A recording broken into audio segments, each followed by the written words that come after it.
Oh, you will be pleased, I think. Very good things I have. You will see.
Welcome to Presidium Tourism Terminal 3. Here in the financial district, a number of businesses offer various goods and services to their exclusive clientele. The statue you see before you was commissioned to honor the Krogan soldiers who gave their lives to protect Citadel space during the Rachni Wars. In the aftermath of the Krogan rebellions, several embassies petitioned to have the statue removed. However, this motion was eventually quashed by the Council. Tell me more about the Krogan rebellions. In recognition of their efforts during the Rachni Wars, the Krogan were granted several new colony worlds by the Council.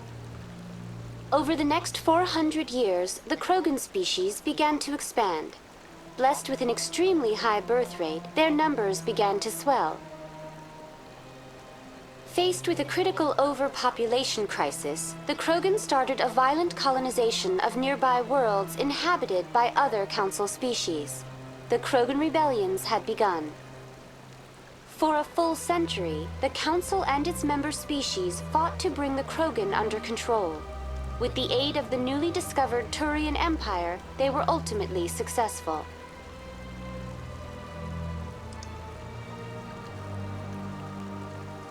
What were the Rachni Wars? Nearly 2,200 years ago, explorers seeking to expand Citadel space opened up mass relays leading to systems controlled by the Rachni. A highly intelligent and aggressive insect race, the Rachni unleashed a war of conquest against the rest of the galaxy that lasted for nearly 3 centuries. The emergence of the Krogan finally turned the tide in favor of the Citadel species. Krogan forces provided the numbers necessary to halt the Rachni advance and drive them back. The Krogan then pursued their retreating fleets. Able to survive the harsh environments of the Rachni homeworlds, the Krogan hunted their enemy to extinction. Why did the Council fight so hard to keep the statue?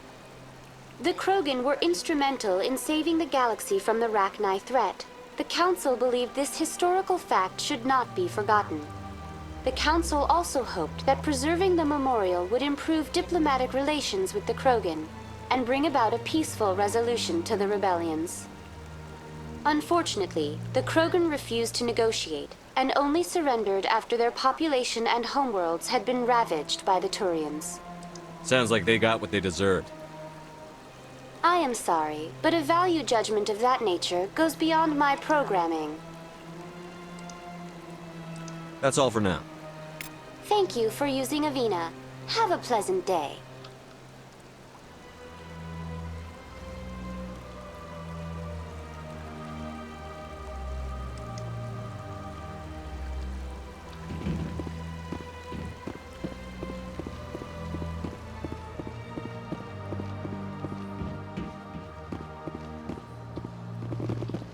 Ah, human. This one is greatly pleased to see you here in my decadent emporium. Who are you? This one's face name is Delaninder, though many in this place simply refer to it as Delan. Please take time to examine the fine goods it has for purchase, all of great worth. Show me your items. Oh, this one is pleased to do so, human. You will not be disappointed.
What's this? One of the Earth Clan. Ah, a very famous one, yes? You are the one called Shepard. It is a great honor to welcome the heroes of the Blitz. You've got me at a disadvantage here. Forgive me, Earth Clan. My name is Barla Vaughn. My job makes it necessary for me to keep informed. I am a financial advisor to many important clients here on the Citadel. When someone as important as yourself arrives on the station, I take notice. I've heard you work for the Shadow Broker. Do you have any information about Saren? You're very blunt, Shepard. But you're right.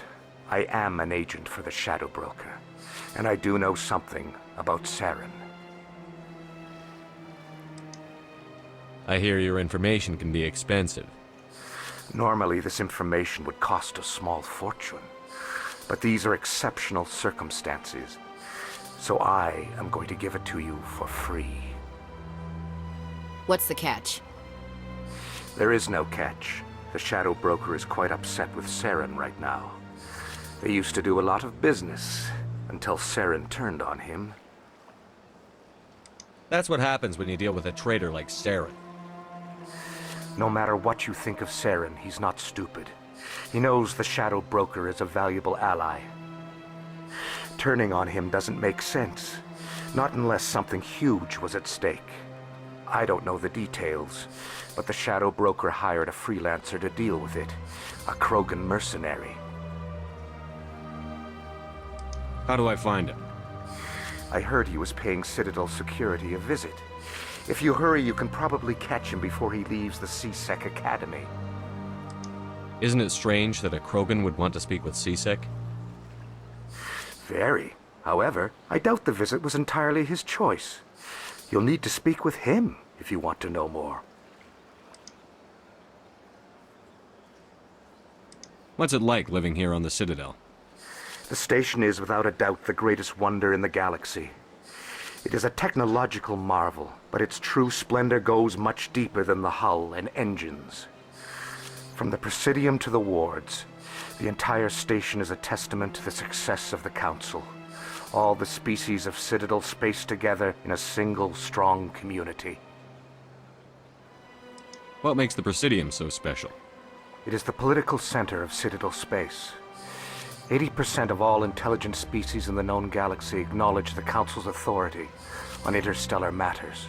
But only the most powerful and influential species have embassies here on the Presidium. This level of the station is reserved for the elite, Shepard. People like us. What makes the Presidium so special? It is the political center of Citadel space. 80% of all, but only the most powerful and influential species have embassies here on the Presidium. This level of the station is reserved for the elite, Shepard. People like us. What are the wards like? The cultural heart of the galaxy. They pulse with the lifeblood of millions of citizens from dozens of different species. You never know what you'll find down in the wards, Commander. It's always full of surprises. Fortunately, most of them are pleasant.